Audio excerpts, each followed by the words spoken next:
ఇట్లా ఏంటంటే నా జీవితం ఏం చేయాలి, చావలేక బతుకుతున్నాం మనం అంతే. కాంప్రమైజ్ లైఫ్ అయిపోయింది, బలిమీటికి జీవిస్తున్నాం అంతే, చావలేదు బతుకుతున్నాం అంతే. అలాంటి జీవితాలు జీవిస్తున్నాం. దానికి కారణం లోపలంతా మోస్తున్నాం మనం. ఆధ్యాత్మికం అంటే ఖాళీ అయిపోవడమే. యోగా చిత్తవృత్తి నిరోధం బుద్ధుడు, కృష్ణుడు కూడా అదే చెప్తున్నాడు భగవద్గీతలో. లోపల నుంచి ఎప్పుడైతే కంప్లీట్గా ఖాళీ అయిపోతామో చూడండి జీవితం ఎలా ఉంటుందో. ఒక బుద్ధుడు లాగా, ఒక ప్రతిసారి లాగా ఉంటాం మనం. ఆ ఖాళీ చేసుకోవడానికి ఎందుకు సిద్ధంగాము? వదిలేసుకునే దానికి భయపడతారు మనకి. ఈగో అది పోతే ఎట్లుంటుందో అనుకుంటారు. ఒకసారి వదిలి చూడండి ఎట్లుంటుందో. మారిపోతుంది లైఫ్ అంతా. ట్రైన్లో కూర్చొని లగేజ్ నెత్తి మీద పెట్టుకున్నట్టు ఉంది జీవితం. ఎప్పుడు బరువు చెల్లించింది, ఎప్పుడు బరువే. ఎవరు కదిలించినా మేము సుఖంగా సంతోషంగా ఆనందంగా ఉన్నామని ఎవరు అన్నాడు. ఏదో ఒక ప్రాబ్లం నడుస్తుంది లోపల. ఏదైతే కనిపించదో అది మెటాఫిజిక్స్, ఏదైతే కనిపిస్తుందో అది ఫిజిక్స్. కనిపించేది అంతా ఫిజికల్ లైఫ్, ఇది ఫిజిక్స్. ఏదైతే కనిపించదో, మనసు కనిపించదు, బుద్ధి కనిపించదు, ఆత్మ కనిపించదు, ఫీలింగ్స్ కనిపించవు, ఎమోషన్స్ కనిపించవు. ఏదైతే కనిపించదో అది మెటాఫిజిక్స్. కానీ ప్రాబ్లం ఎక్కడ ఉంది అక్కడ ఉంది, అది చెడిపోయింది. ఇప్పుడు కనిపించని దానికి డాక్టర్లు ఏం చేస్తారు? కనిపించడానికి ఏదో పని చేస్తారు. Doctor medicine, doctor medical science అక్కడ వరకే పోయింది. దాని మీద మాత్రము స్పిరిచువల్ సైన్స్ కావాలి, పత్రిసార్ దాంట్లోనే కావాలి. దాని ట్రీట్మెంట్ అక్కడ మొదలవుతుంది. పిరమిడ్ సొసైటీకి వచ్చినారంటే మీ ట్రీట్మెంట్ అక్కడ మొదలైపోతుంది. జన్మల నుంచి అలసిపోయిన ఆత్మ ధ్యానంలో కూర్చోగానే రిలాక్స్ ఫీల్ అవుతాం మనం. ఎక్కడి నుంచి వచ్చింది అది? ఏం చేసినామని చేసి అలవాటు అయిపోయింది. స్విచ్ ఆఫ్ చేసేది నేర్పిస్తున్నాడు ప్రతిసారి. ఇన్ని జన్మలు బాగా పరిగెత్తినారు. ఒక్కసారి ఫ్యాన్కి స్విచ్ ఆఫ్ చేయండి మీరు, అది మెల్లిగా ఆగిపోతుంది. ఎప్పుడైతే మీరు కంప్లీట్గా మీతో మీరు కనెక్ట్ అయిపోతారో, ఎప్పుడైతే మీరు ఆగిపోతారో అప్పుడు దైవశక్తి స్టార్ట్ అవుతుంది. ప్రతి దాంట్లో మనం చూస్తున్నాం. అందుకే దైవం కూడా ఏం చేయదు, సైలెంట్గా ఉంటుంది, ఏం చేయదు. మహాపరిశూన్య స్థితిలో పత్రిసార్లు ఉన్నందుకే విశ్వమంతా ఆయన పాదాలు వచ్చి పడింది. అరుణాచలం రమణ మహర్షి గారు మహాశూన్యంలో ఉన్నాయి, మహావతార్ బాబా మహాశూన్యంలో ఉన్నారు. ఈ మహాపురుషులు అంతా శూన్య స్థితిలో ఉన్నందుకే ప్రపంచం అంతా వాళ్ళ దగ్గర పోతుంది. మనకు అంత సినిమా లేదు, మనం బాగా నిండున్నాం. మన మాట ఆ బలం ఎక్కడ ఉంటుంది? మనం చెప్తే ఎవరు చెప్తాడు? మన దగ్గరికి ఎవరు వస్తారు? ఆల్రెడీ మన లోపల ఉన్నది పోవాలి. అట్లా ఈ 7 చక్రాస్లో ఏం జరుగుతుంది అంటే, ఎప్పుడైతే మీరు తెలిసి తెలియక పూజలో అవో ఇవో ఏదో చేసుకుంటారు, క్లీనింగ్ ప్రాసెస్ అయితే కానీ ఇంకేం కాదు. నిష్ఠతో చేస్తే అది కూడా, భ్రాంతంగా చేస్తే అది కూడా కాదు. పొద్దున లేచినావా, స్నానం చేసినావా, గుండెలు కొట్టినావా, దీపం పెట్టినావా, అగరబత్తి పెట్టినావా, చెంపలు కొట్టుకున్నావా, అయితే ఆఫీస్కి వెళ్ళిపోయినా, అది కాదు. దాని వెనుకున్న భావం ఎంత ఉంది మన దగ్గర? అది లేదు. భావం లేని ఆధ్యాత్మికంలో ఈ శక్తి ఎప్పుడు ఉండదు. అట్లా పూజలు చేసేవాళ్ళు మూలాధారంలో ఉంటారు. మన స్పైనల్ కార్డ్కి లాస్ట్ పాయింట్ అది. ఏదో నిశ్చితంగా ఏదో పూజ చేసేవాళ్ళకి అన్నం తినవద్దు అని పర్ఫెక్ట్గా మెయింటైన్ చేసేవాళ్ళు ఉంటారు. దీపం పెట్టేవాళ్ళకి ఇది చేయను అది చేయను అన్న నిష్ఠతో చేసేవాళ్ళు ఉంటారు. ఆ పూజ ఏం చేస్తుంది? మెల్లిగా వాళ్ళకి పైకి తీసుకొస్తుంది. ఫిజికల్ లైఫ్లో చూస్తే వాళ్ళు స్వార్థపరంగా ఉంటాడు. ఆధ్యాత్మికంగా పూజల్లో ఉంటారు. ఫిజికల్ లైఫ్లో ఉండే మూలాధారం వాళ్ళకి ఏంటి అంటే టోటల్ సెల్ఫిష్గా ఉంటాడు. ఎంత సెల్ఫిష్ అంటే నా భార్య, నా పిల్లలు, నా ఇల్లు, నాది అనేది ఏమి ఉండదు. ఏదో పని చేస్తాడు, 200-300 అవుతాయి, వైన్ షాప్ పోతాడు, ఇంత 90 300 తాగుతారు, ఎక్కడ పడ్డా అక్కడ పడుతున్నారు. వాడు ఎక్కడున్నాడో అని పోయి సెల్ఫిష్. నా భార్య పిల్లలంతా ఆలోచిస్తూ ఉంటారు, అంత సెల్ఫిష్గా ఉంటారు. ఫిజికల్ మెటాలిస్టిక్ లైఫ్లో ఉండేవాళ్ళు. ఈయనకంటే మీద స్వాధిస్తానంటే బొడ్డు కింది భాగం. అక్కడ ఉన్న వాళ్ళు ఎలా ఉంటారు అంటే ఆధ్యాత్మికంగా చూస్తే వీళ్ళు పారాయణం చేస్తారు. మెటాలిస్టిక్ లో ఉన్నవాళ్ళు ఏం చేస్తారు, నేనే కాదు నాకు నమ్ముకొని వచ్చిన నా భార్య నా పిల్లలు నేను చూసుకోవాలి, పిల్లల ఫీజులు కట్టాలి, మ్యారేజ్ వస్తే మేడంతో తీరేయాలి, తీర్పాలి, ఇంటి కిరాయిలు కట్టుకోవాలి, చిట్టీలు కట్టుకోవాలి. నిశ్చయంగా కష్టపడతాడు, ఏదో వచ్చిన జాబ్లో వచ్చిన శాలరీలో సెట్ చేసుకుంటూ ఫ్యామిలీ మెయింటైన్ చేసేవాడు. వీనికంటే మంచోడే కదా, కిందోడి కంటే మంచోడే కదా, కొద్దిగా నయ్యాన్ని వాళ్ళకి అంత మంచోడు కాదు కానీ వీరికంటే ఓకే మనకి స్వాదిస్తాను. ఈయనకంటే ఇంకా మంచోడు, ఇంకా పైకి మెటాలిస్టిక్ లైఫ్లో చూస్తే వీళ్ళు ఎవరు ఉంటారు అంటే పెద్దలు వైట్ మైండ్ వైట్ షర్ట్ వేసుకుంటారు, లీడర్షిప్ చేసి కాలనీలో వచ్చి రోడ్లు బాగా లైట్లు వస్తాయి కదా, అవి కరెక్ట్ ఇవి కరెక్ట్, కాలనీ గురించి పనిచేసేవాళ్ళు, సొసైటీ గురించి పనిచేసే వాళ్ళు ఉంటారు లీడర్లు. మంచి ప్యూరిటీతో చేసే వాళ్ళు కూడా ఉంటారు. నా ఫ్యామిలీ గురించే కాదు, నా కాలనీలో బాగుండాలి, నా ఊరు బాగుండాలి అన్న ఆలోచనలో ఉండేవాళ్ళు మెటాలిస్టిక్లో. మనకి కూడా చిత్రం క్వాలిటీ అది. స్పిరిచువల్లో జపాలు చేసేవాళ్ళు అక్కడ వస్తారు, ఇక్కడ వచ్చి ఆగిపోతారు. దీనికి పైకి పోవాలి అంటే ఇక అంత ఈజీ కాదు, చెక్ పోస్ట్ ఇది, టోల్గేట్. ఇక్కడ నుంచి కింది భాగం అంతా భోగము, పైనంతా యోగం, కిందంతా చీకటి, పైనంతా వెలుతురు, కిందంతా ఇహలోకం, పైనంతా పరలోకం. అర్థమైందని చెప్పేది, కిందంతా స్థూలం, పైనంతా సూక్ష్మం. కింద ఉండేది ఫిజిక్స్, పైన ఉండేది మెటాఫిజిక్స్. కింద జీవితం భయంతో ఉంటుంది, పైన జీవితం నిర్భయంతో ఉంటుంది.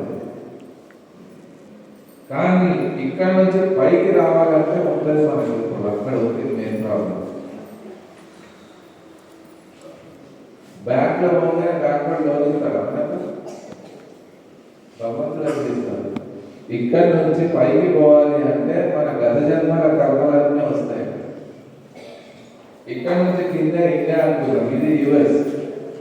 అమెరికా పోయి సెటిల్ అయిపోతా అని అన్ని చదువుకొని పోతానికి గవర్నమెంట్ ఒప్పుకోదు.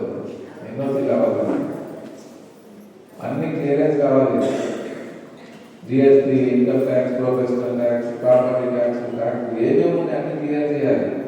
ఇక్కడ నుంచి పైకి వెళ్ళాలి అంటే మనకు ఆ యూనివర్స్ మొత్తం ఫైల్స్ ఇస్తుంది. ఎన్ని జన్మల్లో ఏమేమి చేసుకుంటూ వచ్చామో అన్ని లెక్కలు ఇక్కడ ఓపెన్ అయిపోతుంది. ఎవరెవరితో ఎంతుందో లెక్క తెలియదు. దాని పాత్ర ఎవరు? దేవుడు కాదు, తల్లిదండ్రులు కాదు, సమాజం కాదు. మీ టిఫిన్ అది, మీరు తెచ్చుకుంటే అది, దాని పాత్ర ఎవరు? మీరు బాగున్నారంటే కారణం మీరే, బాగా లేదన్న కారణం మీరే. మీ స్థితిగతులకు మీరే బాధ్యత. చెప్పండి గట్టిగా, మీ ఆత్మను ఎవరు ఉద్ధరించాలి? ఎవరు? నేనే అని చెప్పండి. అంటే ఎవరు ఆత్మను, మీ ఆత్మను ఎవరు ఉద్ధరించాలి? మీ దీపాన్ని ఎవరు వెలిగించాలి?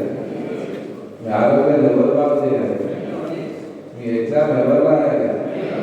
మీ హోంవర్క్ ఎవరు చేయాలి? మీ దురదలు ఎవరు పోతారు? ఇది ultimate Satyam from pyramid spiritual society.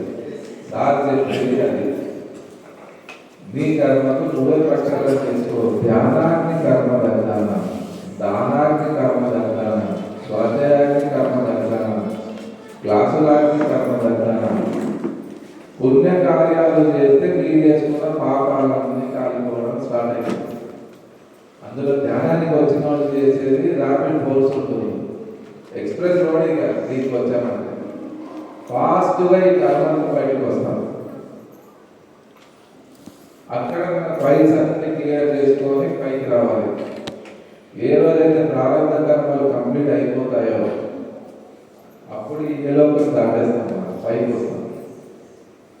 ఒక్కసారి పైకి వచ్చినామంటే ఇక్కడ వస్తాం సెంటర్ చెస్ట్ పాయింట్ అనాథము అంటే 100 కోట్లు వచ్చినదే సంతోషం కంటే ధ్యానంలో కూర్చుంటే అంత సంతోషంగా ఉంటాను.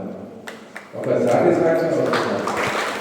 అలసిపోయింది, ఇన్నరంతా అలసిపోయింది. మనసు, బుద్ధి, చిత్తము, అహంకారం, మన లోపల ఉన్న సోల్ బాగా అలసిపోయి ఉంది. ధ్యానానికి వచ్చిన తర్వాత ప్రశాంతంగా రిలాక్స్ అయిపోతున్నారు. గంట, 2 గంటలు, 3 గంటలు, 4 గంటలు మెల్లిగా టైం పెంచుకుంటారు. ఆ ఎనర్జీని తట్టుకునే శక్తిని పెంచుకోవాలి. 72,000 నాడి మండలాన్ని క్లీన్ చేయాలి. ఇవన్నీ ప్రాసెస్ జరుగుతాయి. 40 రోజులు నిష్ఠతో చేస్తే వానరులుగా ఉన్న జనాలు ఆంజనేయ స్వామిగా తయారైపోతారు. ధ్యానం లేని మనసు గోపిగా ఉంటుంది, ధ్యానంతో ఉన్న మనసు ఆంజనేయ స్వామిగా ఉంటుంది.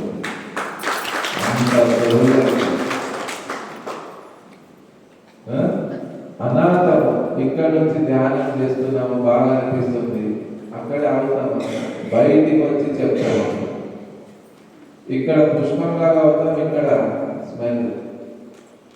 ఆ సుగంధం అనేది ప్రపంచానికి ఇచ్చే పని చేస్తారో వాళ్ళు విశుద్ధ చక్రానికి వస్తారు.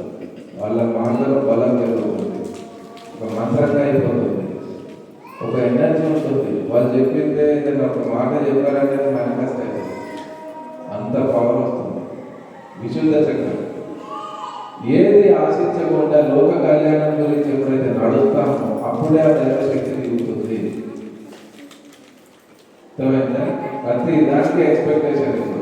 ఏదైనా మన పని ఉంటేనే పోతాం, కానీ లేకుండా పోతాం. నాకు ఏం పని ఈ సంవత్సరం నుంచి తిరుగుతున్నాం.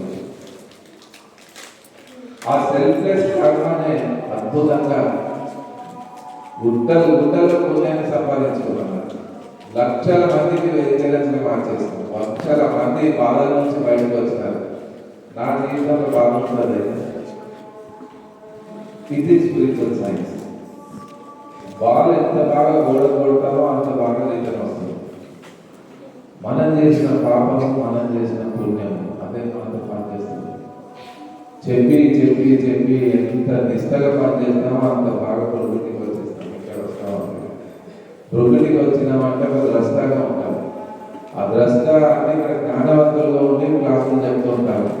దాన్ని రెగ్యులర్గా ఇంకా నిష్టగా పనిచేసుకుంటూ పోతే ఇది ఓపెన్ అయిపోతుంది. సహస్రం ప్రజ్ఞానం బ్రహ్మ విశ్వంతో మమేకం. దేవాలయము అంటారు. దేవుడితో లయం అయిపోవాలి. అక్కడ 10 రూపాయలు కొబ్బరికాయకి 20 సార్లు చూస్తాం నీళ్ళు ఉన్నాయని. ఏం లేదు అక్కడ, మన భావం లేదు, దాని ఎందుకున్న రాష్ట్రాలైతే లేదు. అందుకే ఆ శక్తి అనిపించదు. స్పిరిచువాలిటీ అంతా అక్కడ డౌన్ అయిపోయింది. ఈరోజు మన సనాతన ధర్మం ఎంత వెనుకబడి ఉంది, దానికి కారణం అంతా చేస్తారు. ఎవరికి ఎట్లా ఇష్టం ఉంటే అంత చేస్తారు. అంత ఫ్రీడమ్ ఇచ్చారు. అంత బాగా అద్భుతమైన ఉన్న శక్తితో మన ఆధ్యాత్మికం అంత డిస్టర్బ్ అయిపోయింది. క్రిస్టియానిటీ, ముస్లింస్లో అట్లా లేదు. ఒక్కదాన్ని వాడు ఏం చెప్పినా ఓకే అంటే ఒప్పుకుంటారు. మన హిందూయిజం అట్లా అయిపోయింది. అందుకే ఇన్ని తిరిగే అవసరమే లేదు అని ప్రతిసారి సింపుల్గా అప్డేట్ చేసేస్తారు. ఇప్పుడున్న ప్రపంచంలో, ఇప్పుడున్న ఈ సాఫ్ట్వేర్, ఇప్పుడున్న ఈ లైఫ్ స్టైల్కి మనిషికి పూజలు జపాలు ఏం వద్దు. కళ్ళు మూసుకొని ముందు కూర్చొని సింపుల్గా డైరెక్ట్ ధ్యానము సాకారం డైరెక్ట్ సమాధి మీద అంటే ఎంత సింపుల్ ఉంది. ఇంతకంటే సింపుల్ ఇంకేం కాదు.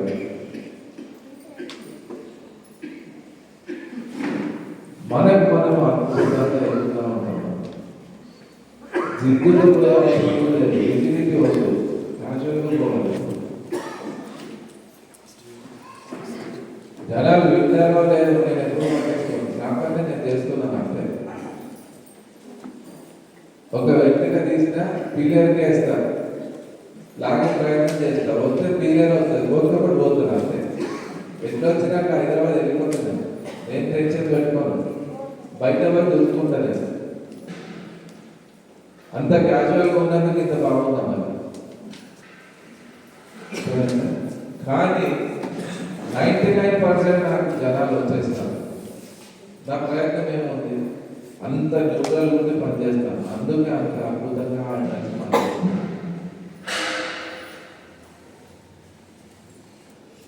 అట్లా కొద్దిగా మనం రాషనల్గా సైంటిఫిక్గా ఆలోచిస్తే అద్భుతమైన శక్తులు ఉన్నాయి మన లోపల.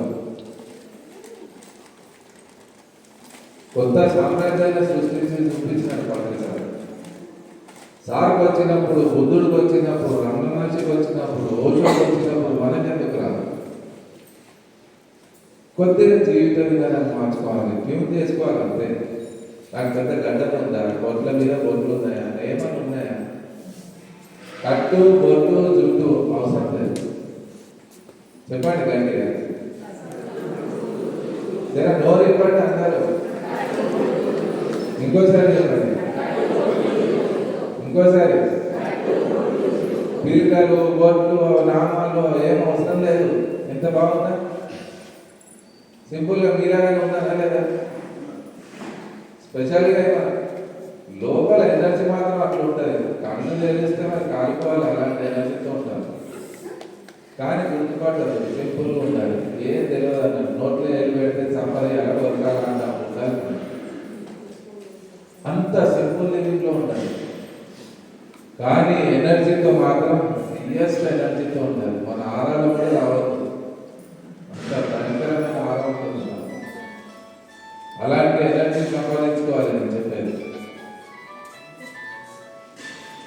సునామీలు తుఫాన్లు వస్తే పెద్ద పెద్ద చెట్లు ఎగిరిపోతాయి, కానీ గడ్డి ఎప్పుడు ఎగరదు. 10 సునామీలు వచ్చి నీళ్ళు వెళ్ళిపోతే ఫ్రెష్గా నిలబడతారు. మళ్ళీ అంత సింపుల్ ఉండాలి. నేను నాది ఎక్కడ ఉంటుందో అక్కడ వాస్తు పనిచేస్తుంది. నేను నాది. ఆ ఫోన్ పనిచేయండి సార్, ఎవరికి సైలెంట్ అని చేయండి. నేను నాది ఎక్కడ ఉంటుందో వాళ్ళ మీద జాతకం పనిచేస్తుంది, నవగ్రహ దోషాలు పనిచేస్తాయి, వాస్తు పనిచేస్తుంది, ఇక్కడ ఉన్న శాస్త్రాలన్నీ వాళ్ళకి పనిచేస్తాయి. ఎవరికి? నేను నాది. ఇది బలంగా ఉన్న వాళ్ళకి బలంగానే పనిచేస్తాయి. నేను నాది కాలిపోతే విశ్వమంతా మనదైపోతుంది. ఏ సమయం ఏ శక్తి మన దగ్గరికి రాదు. ఏ నవగ్రహాలు కూడా చూస్తే ఇక నమస్తే చేసుకోతే ఏదా పనిచేస్తారు. ఓకే ఓకే అంటే వాస్తు ఓకే, మనం మిస్టేక్ ఉన్నా కానీ ఓకే సార్ అంటారు, టచ్ చేయదు మనకు. అలాంటి గ్రావిటేషన్ పవర్ ఇక్కడ వరకే పనిచేస్తుంది. ఇది ఒకసారి దాటినామంటే ఏ పవర్ మీకు పనిచేయదు. ఎంత తాంత్రికం మీ మీద అప్లై చేసినా మీ దగ్గరికి రాదు, ఎంత చేతబడి చేసినా మీ దగ్గరికి రాదు. మీరు పవర్ఫుల్ ఉంటారు. అదే పత్రికలు నేర్పించేది. మనం భయంతో ఉంటాం, ఎప్పుడు భయంతో ఉంటాం. ఇంట్లో భార్యని కొడతారు, మనం అంత భయపడుతున్నాం. తెలియని భయాలు మన లోపల ఉన్నాయి. దానికి కారణం అజ్ఞానమే, అదే చీకటి. ఒక్కసారి బయటికి రండి, మీ లోపల అద్భుతమైన శక్తి కూర్చుంది. విషయాన్ని నడిపించేవాడే మీతో ఉన్నాడు. ఎందుకు భయం? కరెక్ట్ కదా? ఎంత తేజంతో ఉండాలి, ఎంత కాన్ఫిడెంట్ ఉండాలి, ఎంత ఎనర్జీగా ఉండాలి. ఒక పులి బిడ్డ చిన్న ఉంది, నడుచుకుంటూ గొర్రెల మందలు కలిసిపోయింది. 100 గొర్రెలతో ఒక పులి చిన్న ఉంది. దాని తెలియదు, మిస్ అయిపోయింది. అది మంద ఏమంది, గొర్రెల మందలో పులి కలిసిపోయింది, వాళ్ళకు పెరుగుతుంది. సోబత్ దాసిగానికి ఇదే ఫ్రెండ్స్ సర్కిల్ ఎట్లుంది అంటే గొర్రెలతో ఫ్రెండ్షిప్ అయిపోయింది. ఇంత పెద్దదైంది పులి, సౌండ్ మాత్రం మే మే అలవాటైపోయింది. ఆ మందలో ఉండి దీని ఒరిజినల్ సౌండే మర్చిపోయింది. ఆ గొర్రెల సౌండ్ విని విని దీని సౌండ్ కూడా అట్లా అయిపోయింది. ఇంకో పెద్ద పులి చూస్తుంది, దొంగ మొన్న పరుగు తీసుకున్నవే, నాకున్న సౌండ్ నీకు కూడా ఉంది, ట్రై చేయి అని పక్కకు తీసుకుపోయి చాలా సేపు ప్రయత్నం చేస్తుంది. 7 రోజుల ధ్యాన సప్తాహం పెట్టి పెట్టి పెట్టి ధ్యానం చేపించి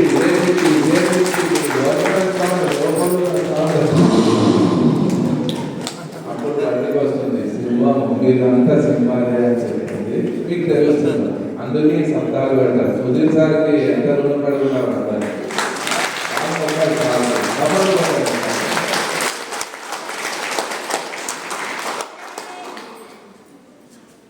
ఇష్టమైందా చెప్పింది? ఇప్పుడు అంతమంది దగ్గర మనకు తెలియదు అంటే ఇంకెవరు రావాలి?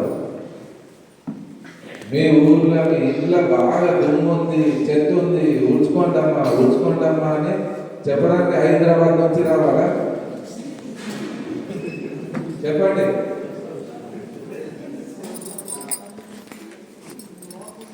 చెప్పి మా నోళ్ళు పోతుంది. అట్లయితే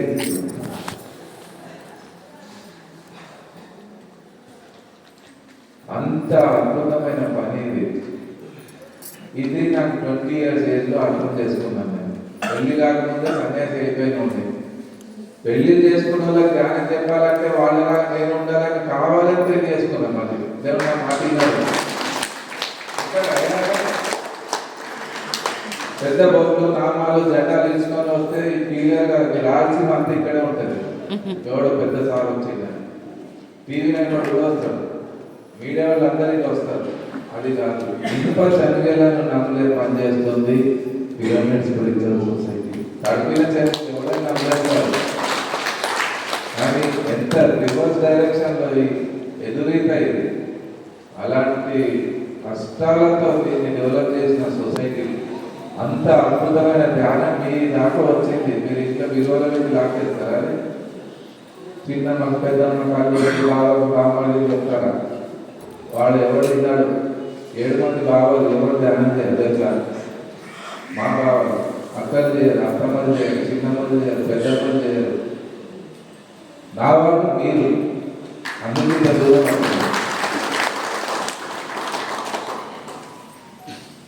అక్కడ ఫిజికల్ బాడీతో నా దగ్గర ఉన్నారు, మానసికంగా 1000 కిలోమీటర్ దూరం ఉన్నారు. ఫిజికల్గా మీరు దూరం ఉన్నారు కానీ మానసికంగా నా దగ్గర ఉన్నారు. అందుకే మీరు ఆలోచించిన మీ ఎనర్జీ నాకు ఇక్కడ లాగింది. ఫోన్ వచ్చింది, ఓకే సార్ పెట్టుకుంటాను, వచ్చేస్తాను. ఇక్కడ వచ్చాకనే సాధన చూస్తాను. ఇది ఒక్కటి కాదు, ఏ ఊర్లో నా కొత్త నాకు కలుగుతారు. కలకత్తా పోయినాను, సైలెన్సర్ జాయిన్ అని ఫోన్ చేశాను. లైన్ తీసుకుపోతున్నాను హైదరాబాద్ నుంచి. ఆయన గురించి చూస్తున్నా సార్, నేను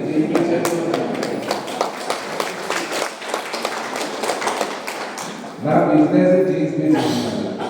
జీన్స్ ప్యాంట్ టీషర్ట్ ఎక్కువ వేసేది, క్లాస్కి వస్తే నీ వేస్తాను. పక్కసారి తిరిగి వస్తాను, నువ్వు చెప్తే క్లాస్ ఏంటి, డ్రెస్సింగ్ ఏంటి, ట్రెడిషనల్ చదువు అని చెప్తే అప్పుడు మీరు ఒక డ్రెస్ కలెక్ట్ చేస్తాను. అప్ప నువ్వు చూస్తున్నా సార్ ఆ గురువు ఎట్లున్నాడో, ఎంతకంటే ముందు అని చూస్తున్నా.